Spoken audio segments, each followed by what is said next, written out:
Well, President Trump is heading to Minneapolis tonight. No doubt he will be mentioning the markets and possibly a trade deal that might be going his way. Could I hedge that enough? Now, any deal, even a partial deal, would go a long way toward improving things for trade-stung states like Minnesota, to say nothing of nearby Michigan and Wisconsin, even Pennsylvania, that could all surely use the boost. The read on that from Professor Dave Dodson. You know, Dave, we always talk about expectations versus reality. Expectations are that the two sides will score some sort of a deal.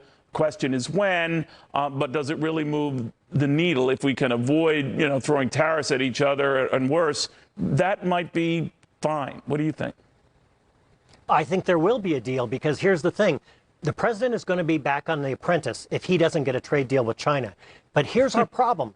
Is that China knows that. They understand that. And we look at the electoral map from 2016, and it looks like a landslide. As it was just pointed out, some of those states were razor-thin margins. In fact, you could not fill the University of Michigan Stadium with his margin of victory from Pennsylvania, Wisconsin, and Minnesota. That's how close those victories were. That's true. But he can't do that game plan again because in 2016, he was masterful at focusing on a few states and getting people to turn out.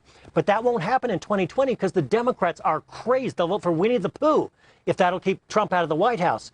Meanwhile, look what's happening to his base. Your own network reported that I think it was something like 10 or 15% of Republicans are for impeachment and removal. So he's had a real deterioration in his base.